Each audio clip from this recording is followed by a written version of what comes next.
Hello, I am Lisa May Young and welcome to Scottish Ancestral Records, and I am here with Ken Nisbet of the Scottish Genealogy Society. Hello Ken, how are you? Oh, not too bad. 4 months of closed down, or certainly seemed. Feels like 4 years.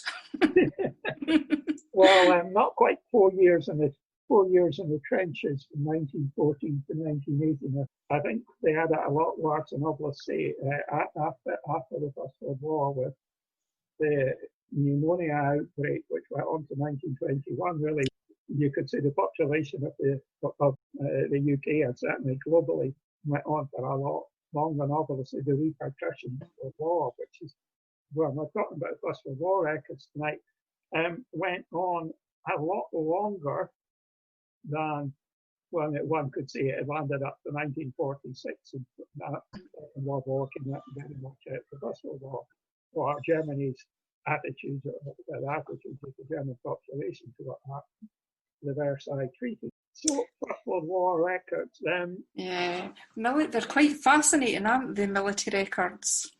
They are. Military records really have two things, genealogy-wise or family history-wise. On the whole, they're not going to give us much information on previous generations. They might give us information on, if you look at pension records and some of the pension cards, they might make reference to children or wives. And I've certainly come across recently with some of the pension cards I've been looking at that been recently released in the last 2 years, references to illegitimate children or children that I didn't know about previously. Not direct ancestors' children, but certainly relatives when it makes reference. And these children don't appear, or their connection to my family don't appear in any other records. So pension records come up, and I'll talk about that. But most of this, or certainly, for example, in my case, my grandfather on my dad's side served the First World War.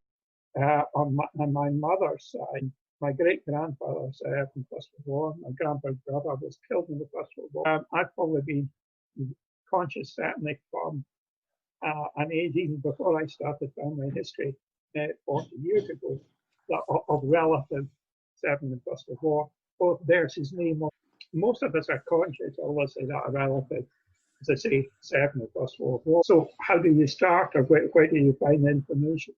Well, with the First World War, because on the Western Front, over 6 million men and women served in the First. It's very important to know the unit in which they serve.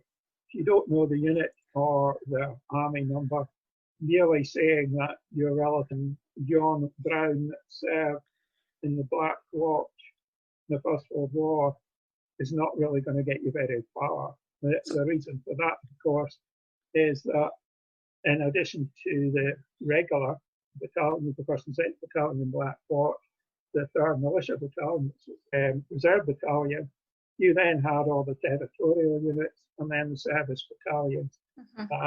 Now, the service battalions are very much what we associate with Kitchener's poster. I think everyone's familiar with Kitchener's poster. Your country needs you, Lord Kitchener staring with his finger pointed very much. And if one thinks that in July 1914, between July 1914 and September 1914, the number of people enlisting had gone up by over 200%. Yeah, a number enlisting, particularly going into these service units, and then obviously conscription coming in 1916. The sheer number of individuals is very important. So what do we generally have at home? Well, you might have pictures, you might have postcards, you might have medals. Most men and women, if they actually served overseas, would normally get what CAD called the Victory in the War Medal. And on the Victory in the War Medal, round the rim will be the individual's name and their number and the abbreviation of the unit with whom they were serving when they got that particular medal. Now, this is not a gallantry medal. This is in effect, it's a war. For participation. For participation. Mm-hmm. Now, there was also what was called the 1914 Star, which is quite commonly called the Mons Star, named after the first major battle in which British troops were involved. But in fact, most men, there were no Scottish battalions at Mons. Scottish battalions were involved at Lecato, which was the next major campaign. And anyone who was overseas in France or Belgium before the 11th of November 1914 got what was called the Mons Star, or the 1914 Star, if to be more accurate. If you were overseas after that period, up to the end of 1915, you got the 1914-15 Star. So, for example, anyone who's at Gallipoli in Turkey, they wouldn't have got the 1914 Star, but they would get the 1914-15 Star.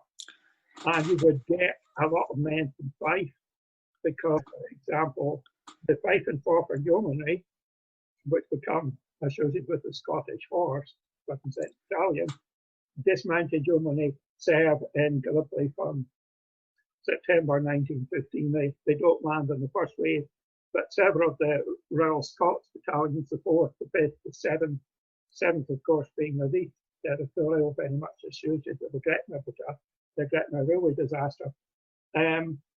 They serve, and so there'll be Kingsland Scottish Borders Battalion, the Scottish Rifles, sometimes called the Cameronian, serve at Gallipoli. You can almost certainly, if you've got an individual, if you've got a relative who's got the 1914 or 1915 Star, you can get them. Now, fortunately, the medal rolls for the First World War have survived it, and they can be seen on both Ancestry, Find My Past has an index, National Archives, UK National Archives, which at the moment is offering you free access to the thing. But with the medal cards, what Ancestry has, it has both sides of the card pictured. National Archives only has the front of the card. Now, sometimes on the back of the card, in most cases, I would say 90% of the time, there's no information. But 10% of the time, you might occasionally, particularly with officers, you might have an address, because officers had to apply for them. Officers, unlike the set, officers were not automatically sent their medals at the end of the First World War. They actually had to apply for them. Other ranks. So that's anybody from your private or your sapper or your trooper, depending on the unit you're up to the rank of company sergeant major, you would be sent your medal. RSMs are what we call warrant officers. They have a warrant from the crowd. WOs. Can I ask, Ken, if you had a relative that you found had served in those campaigns and was due a war medal, can you request that posthumously on their behalf? You could do. A surprisingly number of medals were sent back because a lot of single men were perhaps living in lodgings. The army having an address, medal gets sent to the last known address, that individuals disappear. For example, if you look in Scotland, there was a huge number of men emigrate to Canada in the 1920s, shortage of work, no work for the heroes. So a huge number of Scots emigrated to Canada. So quite often it's not unusual for. You could do. You can also, of course, ask for duplicate. You couldn't yourself. You haven't got the right to go to say where them, but they're nice to hang on put in the kitchen wall on a frame. I have some originals for some of my relatives in various frames. So they're nice to have. Obviously, government medals are even better, but but it would be very difficult to get them. And then obviously, if you're VC, a Victoria Cross. Probably, if you want to see VCs, go to the National Army, the Imperial War Museum in London, and look at the Lord Ashcroft's exhibition. Now, most of us, as I say, a lot of us might have postcards or photographs, preferably hauled out and going, well, that's my relative served in the First World War. The important point with First World War photographs, particularly the army, is look at the sleeves. Look at their sleeves. Have they got any chevrons, for example, indicating perhaps they're a corporal or sergeant? I think if we're familiar with identifying. Look for it, what we call chevrons the other way down, inverted chevrons, in other words, with a kind of V. And that, for example, indicates long service awards. You might have badges which show, for example, crossed rifles, indicating sharpshooters or snipers, machine gunners, signalers. With my grandpa, and I'm looking at my grandpa's one here, that has a big O above his land form single stripe because he was an observer in the Royal Garrison. If the photograph shows a cat badge, because all units have their unique cat badges, you can perhaps narrow it down, because you want to narrow it down to be able to find information on your relative. Now, it has to be said, the most easy people, if you want to call it, to research in the First World War are the dead. Because there's all the records. Well, particularly what we have, I think people are obviously aware of the remembrance on the 11th of November, the armistice, which didn't take place during the war, of course. I mean, and it didn't immediately take place immediately after the war. I mean, it really, the Senate came up really at the year after, not in 11th of November 1919. It was initially put up as a temporary memorial, and then so well thought of, they converted it into the national or fixed memorial. During the war, a bit prior to the First World War, when soldiers died overseas, particularly with other ranks, when you just put them in a hole, or famously happened at Waterloo, they burnt them. During the 19th century, you began to see there was a recognition for plots. So, for example, if you go to South Africa for both the First and Second World War, you will see, in effect, mini military cemeteries with the soldiers' graves, individual soldiers' graves. But really, it was expected that there wouldn't be any fix, but certainly as soon as you have a civilian army, particularly in the huge numbers in the volunteer army, there was a recognition of both, if we can't find the bodies or if we find the bodies. And certainly for a long time during the First World War, there was a big argument, should we bring them home? Because the Americans did. Americans have always said, you can leave your son overseas. Think of the cemeteries at Omaha, for example, the First World War.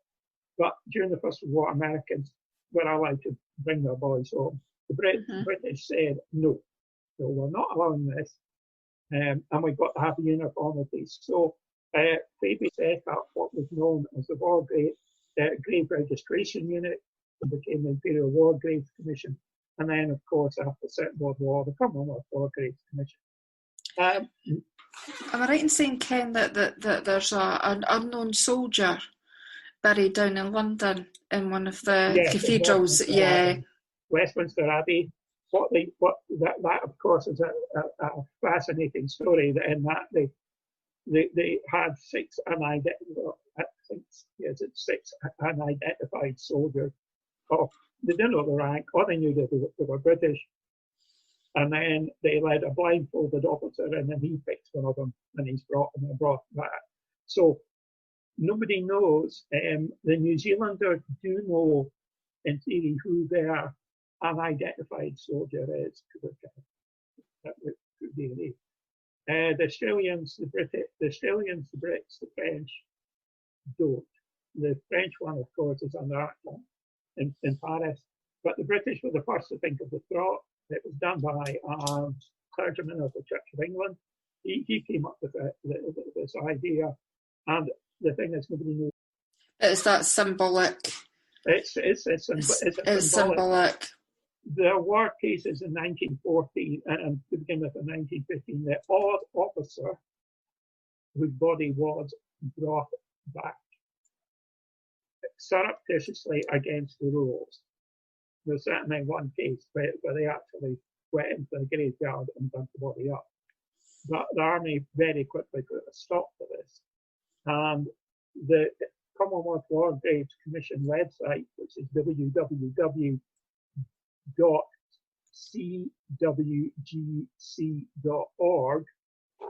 is free to use. Now, on there, you will find the Commonwealth War Grave Commission records for both the First and Second World War free to look at. Ah, that's a great resource. That's a great resource. Very easy to search. It's got a lot more search fields than it used to have a number of years ago. And the good thing, you can also get what we call the original documents. Because a lot of men are not buried where they fell. Because as you can imagine, if you think of the Ypres-Salient, there were thousands of graves. So after the First World War, the French and the Belgian governments said, right, you can have land in perpetuity, but you can't have lots of little cemeteries, for individuals. So anything that was really under 40 was consolidated into big streets. So, for example, that's why if you look at the name of a cemetery, you'll sometimes see it's consolidated. Or, you might find, for example, if you think of Tyne Court, which is the biggest one in the world, up near Passchendaele Ridge, up from Ypres, with thousands of graves and lots of unknown graves, obviously, because they don't know who was in them. And I'm not going to dig them up and say, oh, the DNA. There's only one cemetery where they've used a lot of DNA, and that's from Earls at Pheasant Wood. It must have been such a chaotic situation, though. Well, what they generally did, what they did is, if you died during the war, First World War, if you died in a hospital or a classical clearing station or an aid station back from the front, you're going to be known. They'll know where your grave is. As long as the Germans didn't overrun that cemetery or graveyard cemetery in, say, March 1918, when the Germans advanced for quite a number of miles, your cemetery will be safe, so they'll know your name is going to be. There's very few unknowns. For example, the Lissenjoch, which was a casualty clearing station hospital, and a field hospital. And they are almost 100%. There's the odd unknown, for example, whose features were often destroyed. But you then get places up like Tyne Court, where the majority are unknown individuals because they're men whose remains were discovered post First World War, particularly dug up, and in a lot of cases by Chinese and by the Labour Corps, by the Chinese troops Chinese labour that we were using to clear the battlefields. Now, if your man has been destroyed by shell fire, I'm afraid there may not be much left. The cardboard cards, your ID thing around your neck was made of kind of tough cardboard. Well, that could have been ripped, it could have been torn off. So that's why there's thousands upon thousands of men unidentified. So if there could actually be families out there whose family members went to the war, never came back, and they maybe don't know what's happened to them? They would know they'd been killed, but they wouldn't know where they're buried. Right, okay. It does vary slightly from the British to the Australians and the Australians and Canadians, because the Australian and Canadian records to the missing, and particularly the Australian Red Cross records, are a bit, I think most of your listeners will know about them. You've got the poppies and the firemen for at 6:30, and in fact, I think you can go and watch it on YouTube at the moment. Free, it's half Saturday night, 6:30 in the morning. Well, I have about, I think at the last count, at least 12 relatives in men and date, including in Australia. And this chap came from Queensland, Now, he fought in the Boer War, but he dies in 1917. Now, the Ancestral Records make reference to him being buried. He was blown up by a shell coming out of a bunker. And he was buried. So we know where he died, but we don't know where he's buried because his body, or the burial place, was later lost. He's on the Menin Gate. One might go with X and say, well, that's probably where he died. We know where the battalion, but we can't get. Now, what happens is with the Commonwealth War Graves Commission website, because we put the original documents on, some of what they call for men who were moved, whose bodies were discovered, but moved into a big cemetery like Pine Court, we get the map references from the War Office map references. So we know where their body actually was when it was discovered. So that's enabled military historians like myself to say, oh, that's where that man was, or a group of men. And of course, the Commonwealth War Graves are going to say, well, what unit was he in?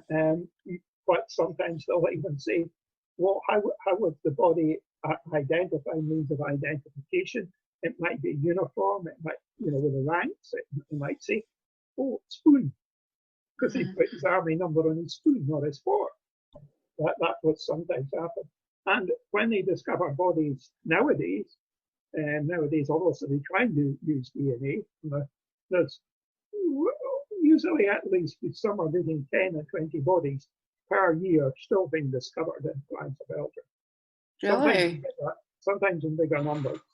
I think you may have heard recently, a few years ago, at Cromels, they discovered pits of particularly Australians, and they have identified over 150 of them using DNA. They know the Australian divisions. It was a disastrous attack in 1916 before the Somme. Very heavy casualties, in particular to the Australian divisions and a couple of English territorial divisions. But nowadays they try and use DNA, but they'll also look at the uniforms, they'll look at have they got anything, have they got letters, have they got diaries, tend to survive, but they might have something on them, some metal thing on, as I say, fork or spoon, got its number on it. Because once you've got the numbers, it's a lot easier to identify an individual. Sorry, Ken, 100 years after the war's finished, they're still finding people who were killed in it. They're still finding them because the sheer number that were killed. Yeah. I mean, if you think on the first, now the Some's only different, but it just one has to remember, on the 1st of July 1916, we suffered 20,000 fatal casualties in basically an hour and a half, or even less. So basically, if you think your average football stadium, a big football stadium, you think well, not necessarily, say, East End Park, and at least East End Park in Fife, the families, that killed basically almost within half an hour, going over the top. And in many cases, before they even reached the British front line, because an average machine gun could fire over a mile, particularly with the 34th Division, which was the Tyneside Scots and the Tyneside Irish coming over Tara Hill. A lot of them were killed before they even get to the British front line because they're up on a crest going over the top. Machine guns can fire over a distant mile. It really does put the sacrifice that they made into perspective, doesn't it? It does indeed. So, as I say, the Commonwealth War, if you've got somebody who died, Commonwealth War Graves is the first place. I was doing some research last night for a school friend who thought he had some relatives got killed. It's the first thing I always go to is Commonwealth War Graves website. Mm-hmm. Now, once I've gone to the Commonwealth War Graves website, the next thing, and I've got the individual's army number, or even if I don't have their army number, there are various other records.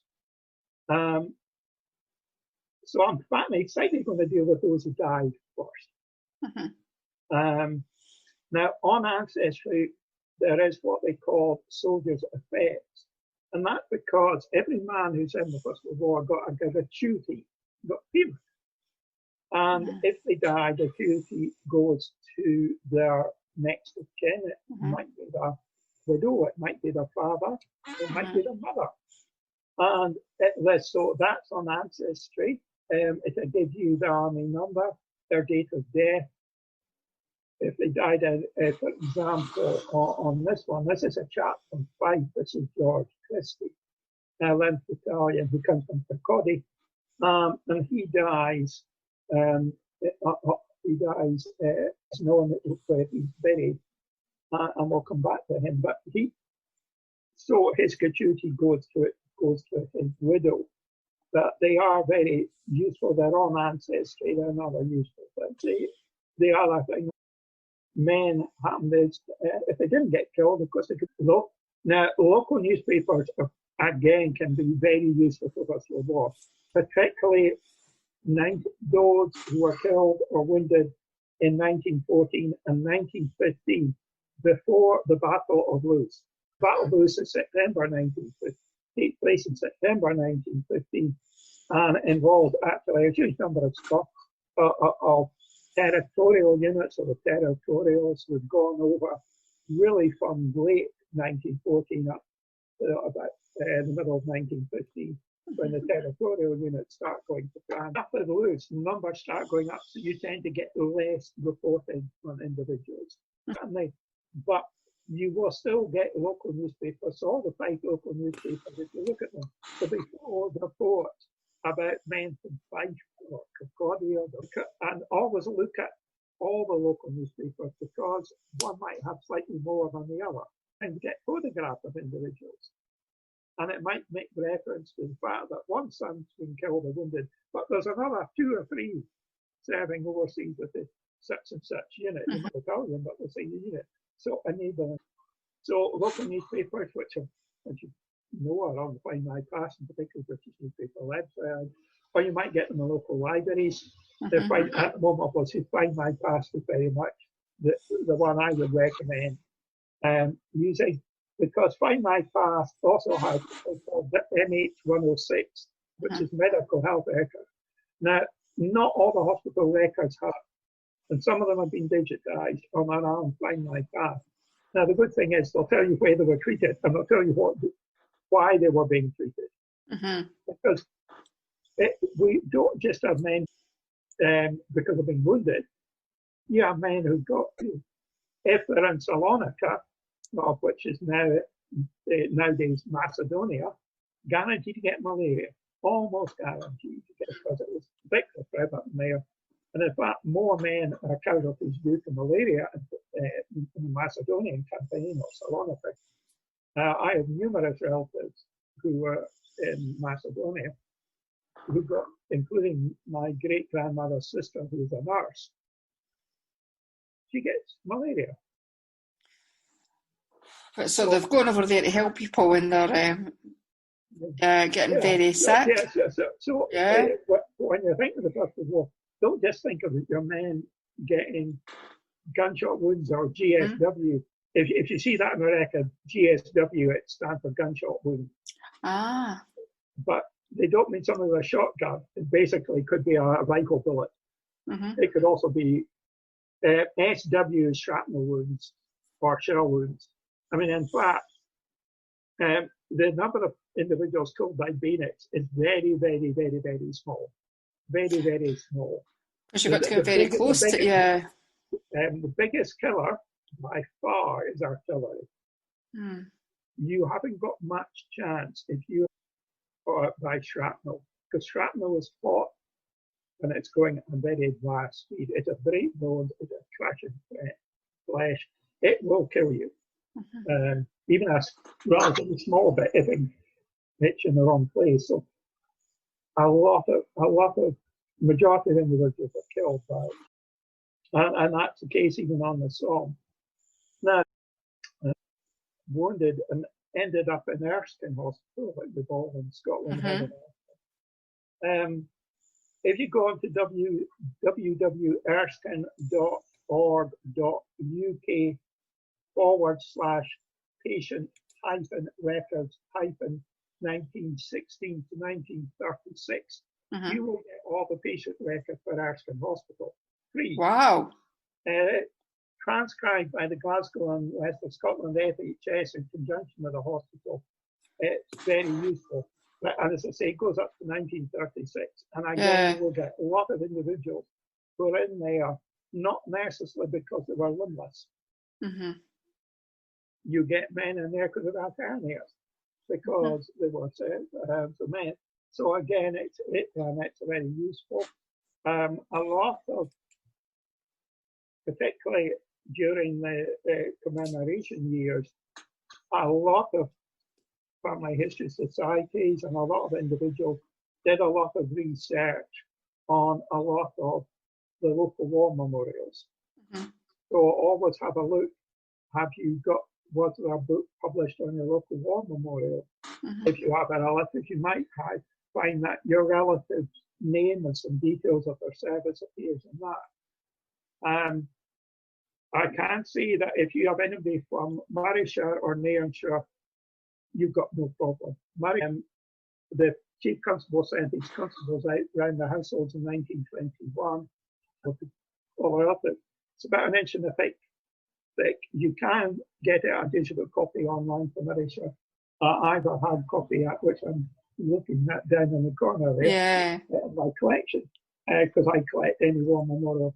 I wrote the Nairnshire Roll of Honour for the First World War, which is published by the Scottish Genealogy Society. If you're getting it from Nairnshire, like book by me. But there are a huge number.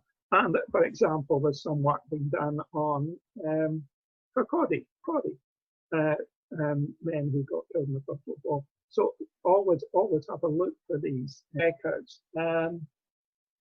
So as I say, now also obviously some men are taken prisoner of war. The Red Cross is based in Switzerland, headquartered in Switzerland, but it's still up to this day. There are records athletes. Now, they are on Find My Past, but which are probably easier to search, but if you go on to, I'll spell it, it's Grand EURE.irc.org/en. Great Law. ICRC.org/en. That is the Red Cross records, and they're free to look at. Now, the good thing with the Red Cross records is if your individual is taken prisoner of war, which huge numbers were, particularly in March 1918 after German advances, they usually have the next of kin. I'm looking at my relative here, Fred McCrae, and it says Private 30655 Royal Scots, C Company, 10th Platoon, missing 22nd 318 in France. Has represented the next of kin. Mrs. Annie McCrae, mother, Loch Flemington, Gollenfield, and Inverness-shire. You know you've got the right one. Yeah. And it also said which prisoner of war camp he was in at Park. So they can be very useful because if they're going down to company or platoon level, and you're then looking at war diaries, which I'll come on to, well, you're giving the exact which right down to very small unit size, may not give the section, but if it's giving his company, it's giving his platoon, that's about the smallest units you're going to get mentioned in war companies quite often in all the platoons. But so you are going to get into, and as I say, now with each individual, they have the medal card. As I say, have a look at Ancestry. Have a look here at the medal card for the younger son of the minister at Lookers. He was a student at St Andrews University. He's 19 when he gets killed. He's only actually out 7 days. 7 days? Oh, God. Yeah, he's only actually out in the front 7 days. He goes out on not on a trench raid, he goes out to inspect the wire, and then he disappears. Actually buried by the Germans, and then he's dug up after the war. So on Ancestry, you have the medal cards, but you also have what they call the medal rolls, which is where the information is taken from to go onto medal cards. And you must look at both. Now, if they get the star, as I already mentioned, the 1914 or 1915 star, the important point on those medal rolls, sometimes a medal card, it will give you the date he went overseas. Now, the important point with that date overseas is you can then see from unit histories, like which might be found on a long trail or the Western Front Association. The day he goes overseas, did he go overseas with his unit when they were overseas, or did he go overseas afterwards as like extra or reinforcements to the unit? My great grandfather did the Scots Guards in 1914. He goes as a reinforcement. But I've got other men who went overseas with their unit in 1915. When the whole unit went overseas, you can end up knowing the ship they were overseas with. Where did they go from? And so on. So you can get a lot of information from that. Now, if a man gets discharged during the First World War, or indeed a woman, due to health reasons, they got what was called the Silver War Badge, the little badge, Silver War Badge, and that was given really to stop the men in particular being given the white feather. For cowardice. Particularly young ladies going around, oh, you're a strapping lad, you should be out in France. Not necessarily recognising that the miners down the pits or the men working in the shipyards on the railways are doing equally vital occupations. Yeah, the historical key workers. Yeah, historical key workers, if you want to call it. Mining wasn't a reserve occupation in the First World War, like it was in the Second World War. And in fact, a huge number of miners do join the forces because, well, it's green, it's sunlight, and I'm not down a hole in the ground. Yeah.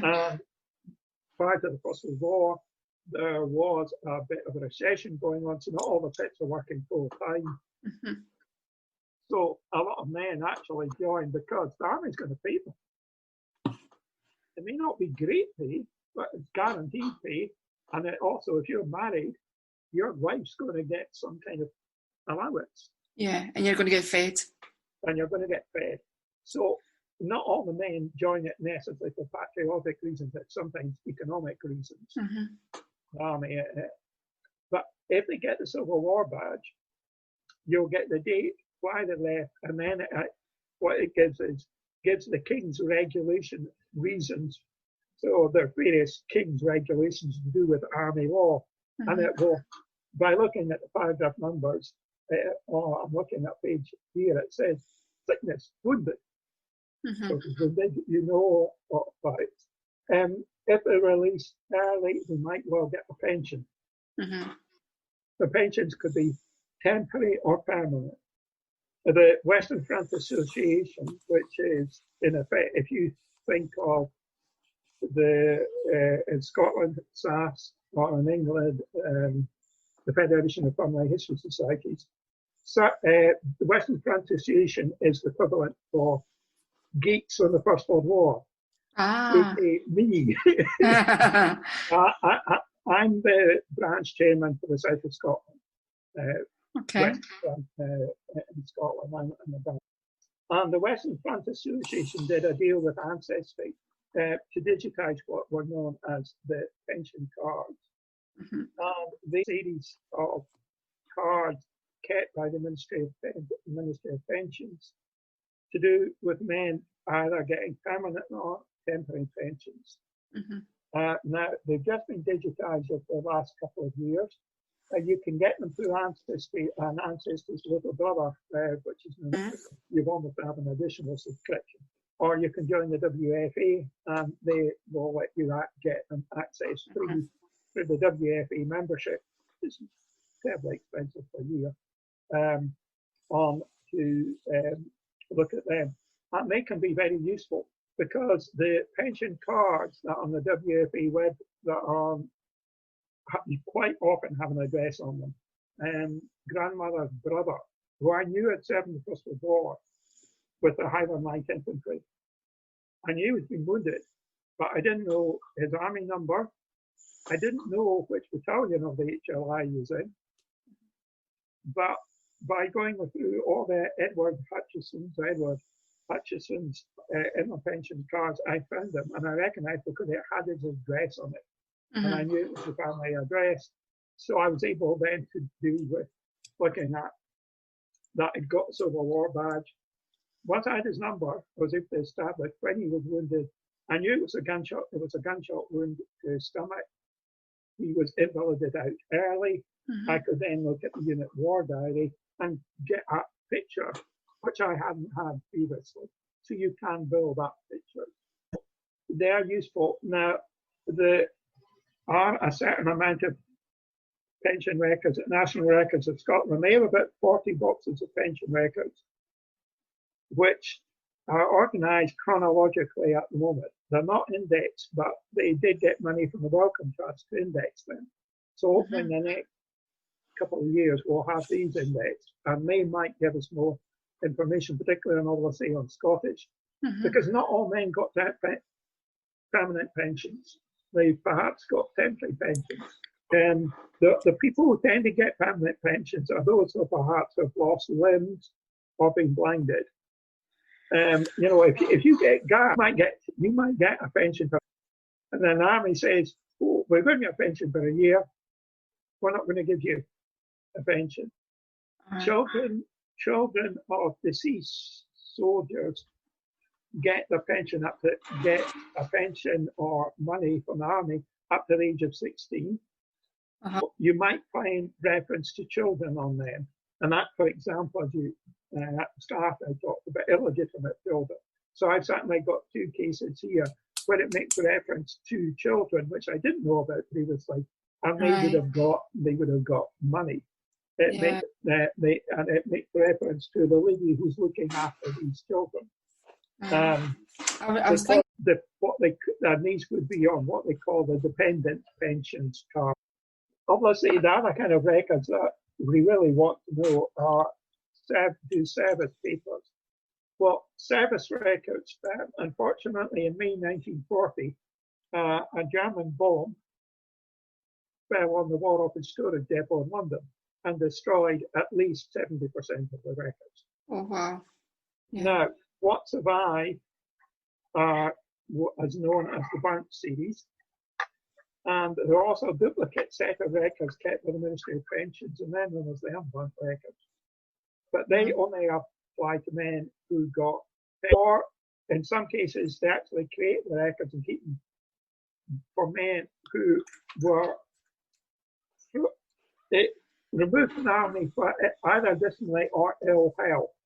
So, for example, a man who joins the army, but they suddenly discover he's got a hernia. So he's no use. They want to make sure he's not going to claim a pension, so he would be in some of the what we call pension unburnt series. That's on Ancestry and on Find My Past.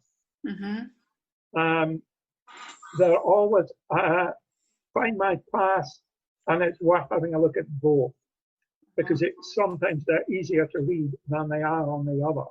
Okay, you've got to watch that on Ancestry. It might not always start, it teaches his name, but it might not always start the beginning of the file. So you may actually have to go a bit to the left. So make sure you start at the start where it says new record, where you can find my card. But these are the records that are going to tell you the units with which your individual served. They're going to give you, if he was wounded, the dates he was over. Any promotions, any demotions, any imprisonments, any reference, for example, to court martials. The whole thing. So I thought the court martial records and there are books of court martial records for the First World War, which are not in my class, which are quite useful, and I'll come back to in a moment. Really important, obviously, with the survive because I'm going to tell you the units. The medal roll generally do tell you the unit. For example, if you take the Black Watch or any of the Scottish regiments, the sheer number of the units and senior officers in the Royal Scots. So if it's 1915, you could be in Gallipoli or it could be in the Western Front. And although it's completely different battlefields, completely different scenarios, they could end up in Macedonia, they could end up in Iraq or Mesopotamia. So it's important to know what unit you're in the region with. The medal roll and the service papers, to an extent, can help do that. And once you've got them, that's leading you on to real stories. The court martial records, as I say, are indexes on Ancestry, and it takes you then through to 4.3. Now, the court martial records also actually cover anybody who was tried under DORA, which is Defence of the Realm Act. So, and it also covers all the Irish rebels. Because when the Irish uprising took place, the civilians were actually treated under War Office. So they weren't treated, and this is of course is part of the problem of the when they're shot. Yeah. And that really because in Ireland you'll find them on there. I'm looking at one here, but it's usually when I use my talks. And with most cases, all cases bar one are officer B. Including a captain in the Canadian Army Dental Corps. Well, I thought he's acquitted. He's acquitted for his drunkenness. But well, if you're looking at teeth all day, what can you say? But yes, drunkenness, resisting escort, drunken, severely reprimanded, I think. But I do have a civilian here who's he sentenced to death, but then sentenced to penal servitude for life under the Defence of the Realm Act. And he would have been on one of the Irish civilians. Jesus. There obviously has a lot of work being done on the Shot at Dawn campaign, who are shot for desertion to the front line. Their own opinions on whether these men should or should not have been pardoned. I'm not going to say my opinion because I have over 150 relatives who died in the First World War. I am really wow. Extended family. Yeah. Because my grandpa's brother out. So I have a certain opinion about most of my because none of my lot. But that I will feel accept that a lot of these men probably should not have been shot. They were suffering from what we will nowadays describe as post-traumatic stress disorder. Yeah. And when my mum talks about her grandpa suffering alcohol problems after the First World War, to an extent, I certainly, the fact that he served from 1914 through to 1918 in the First World War and survived as a frontline soldier with the Royal Scots, with the Scots Guards and the Guards Machine Gun Regiment, I can say it, but yeah, a lot of these men did take to drink. What they saw, what they suffered, it must have been horrific. It was horrific when you think what men going to Iraq or Basra for a relatively short period, what your relatives, if they were out there, frontline infantry, be it other ranks or be it officers, because the officers were certainly not donkeys. Blackadder's got a lot to play for. They were not all officers were like Blackadder or General Melchett or Captain Darling. There is a Captain Darling. There is a Private Baldric. There is a General Blackadder. There's no General Melcher. But all the others, they actually exist in real life. Wow. I found a Private Baldric. But I don't know if he had a speckled jib.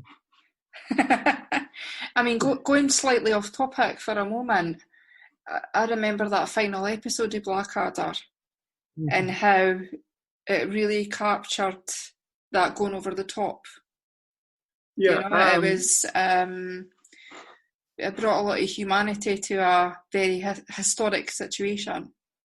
I would, if we're going to talk slightly about films, I would certainly recommend the 1917 film that came out this year, which is really about Operation Albrecht, which is a war on the Rhine cycle, the German retreat from the Somme battlefield through back to the Hindenburg line. It's quite good. And of course, if you really want to see proper colour, look at Peter Jackson's film, They Shall Not Grow Old, which is, of course, was a colorization. You can get that on DVD, and I'm not sure if it's still available in the BBC iPlayer, but that was certainly. I mean, that is a marvellous film, simply when they switch from black and white straight to colorization. And one realizes, when you look at their teeth and you think, God, the dental care wasn't very good. But yeah, The Journey's End film, again, Arson Sheriff's play, very good. The stress of officers living in trenches and so on. And yes, I mean, but one has to remember that if we're looking at the First World War, the majority of our time, our soldiers were not actually in trenches. You might, early on, yes, there are situations where there are battalions in trenches for 2 or 3 weeks, but the army fairly quickly gets organised in that the unit was perhaps in the frontline trench, sometimes in cases for 2 days or 3 days or 4 days. Then they go into reserve, then they go further back. Yeah, the men might be used in effect for labouring and carrying things a lot of the cases when they're supposed to be doing training, which is a constant complaint. But they're not, generally speaking, in a frontline trench constantly. It's not a case of they're obviously going up the front line and staying in the front line. They're constantly moving back and forth. If you look at unit war diaries, that's certainly a thing we have to mention is war diaries. Now, war diaries for the Western Front and for Gallipoli and the Middle East can be seen on Ancestry. National Archives have the war diaries for the Western Front, i.e. France and Belgium.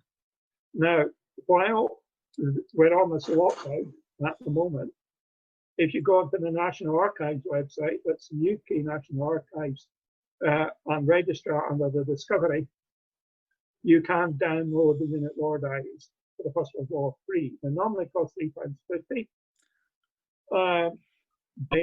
You can download them free at the moment. It's supposed to be a maximum of 50 downloads within a certain period. I haven't got anywhere near 50 at the moment, but I downloaded, for example, the war diaries for the 134th Field Ambulance last night. Or someday I'm doing some research for. But it's generally speaking, I will always download. The war diary was a day-to-day report of what was happening to that unit. And every unit in the British Army has to keep this diary. So it's a schedule of the units. So that's actually... Some of them might just simply be, we are here and we went and did some training. Generally, you tend to find that the regular units, either the 42nd Battalion and the Guard, they might not be. They might say 2 officers killed, Captain so-and-so, 134 other ranks killed, 150 other ranks wounded. so many missing. It might not give you very detailed. Mm-hmm. Some of what we call the territorial units and the service battalions might be more inclined to mention other ranks by name, particularly early on, particularly if he's the first soldier killed. Mm-hmm. Or it might not mention your individual by name, relative by name. If he gets a gallantry medal, there's more of a chance. But as war goes on, they get more and more detailed. So if your relative's involved in a trench raid, or he is going over the top, you can get very detailed descriptions of what the ground was like, what the trench raid, the materials to do with it, who they were, what the objective of the trench raid. And it's there in brutal black and white. Kill the enemy. That's the purpose. You're going over the top on your trench raid. Why are we going? We're going to take prisoners. But if you're Canadians, the Walter Tull, of course, is the famous black officer, what they call it, British Army, initially in 1914, we do have Indian infantry. There's a big memorial near Nerd Chappelle for Indian white officers, but you did have native officers up the Havildars, which is a bit like sergeant. Some of the Gurkha battalions do serve in Gallipoli, which I think some of you may have seen, of course. Horses don't go to the trenches, by the way, but beginning of the war horse, when the British cavalry are attacking the German machine gunners in a field, that is based on an actual event, when British cavalry did. And the last charge in cavalry actually took place in 1918, Canadian cavalry. Again, horses and machine guns don't mix. I couldn't bear to watch War Horse. Soft-hearted. Yeah. So essentially, Ken, that there's so many sources of information for relatives who served in the Second World War. And we haven't even covered nurses. And nurses' records, very good survival rate.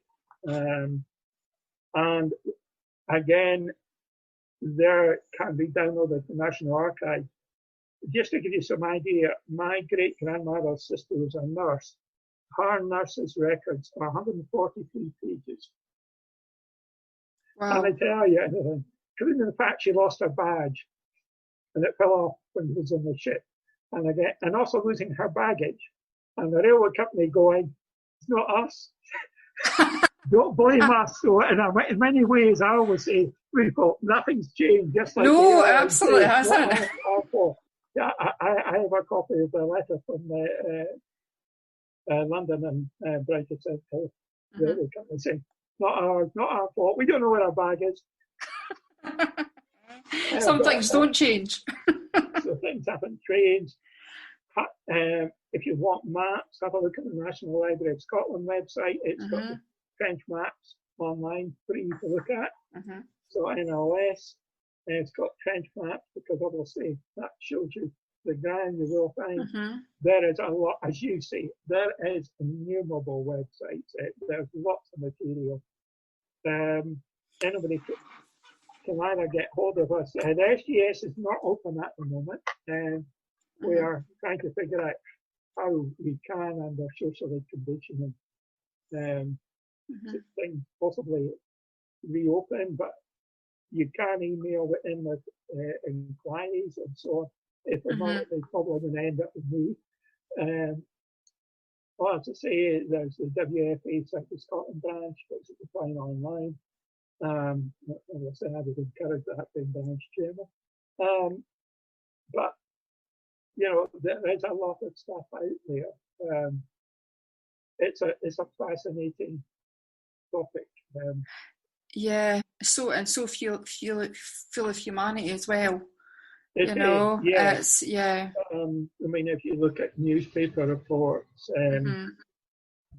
you'll get references obviously to more than one family member, perhaps, or you know, this family's already lost 2 sons, or it's about those 3 or more. Some families lost their only child. Some It was a very different way of thinking. I mean, I have a 17-year-old officer. No, he's 18 when he gets killed. He's on the Thiepval Memorial for this song, which is the big missing memorial. And he, in his letter to his headmaster, is talking about dying for England. This Victorian Edwardian, die for your country, which definitely, even amongst almost dedicated soldiers nowadays, the thought of dying for your queen and country, dying for your mates, yes, perhaps, but not this Edwardian attitude of boys on. I think the idea fairly quickly of the fact that they thought they were going to be out there for a short period. Yeah, am I right in saying that the story was, you'll be back by Christmas? There was that, you'll be back by Christmas, it'll be over very quickly. But very few of those who volunteer in September, October 1916 are actually out in France until the latter part of 1915. Because they've got to be trained, it's very much those who are on the Western Front in 1914. To begin with, it's reservists or regulars. 1915, or late 1914, 1915 is the year of the territorials. It's the territorial battalions.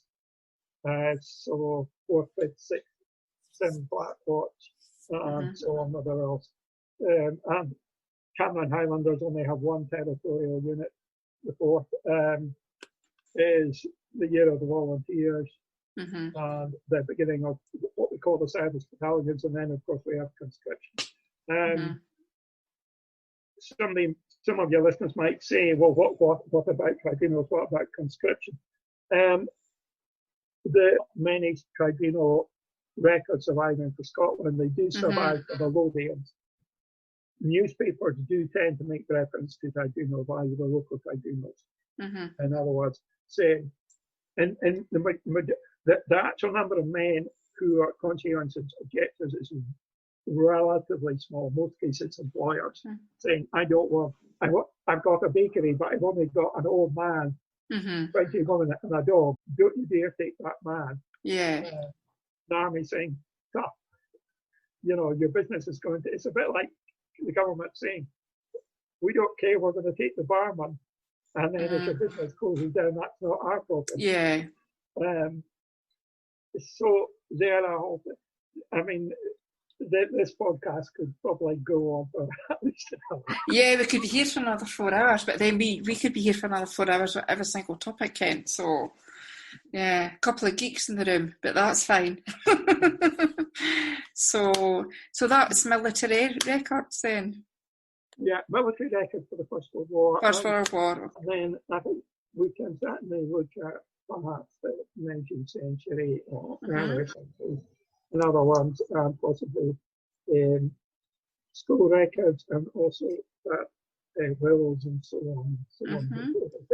As always, thank you very much, Ken Nisbet from the Scottish Genealogy Society. Absolute font of knowledge and lots of free links and tips there for listeners. So thank you very much, Ken. Okay.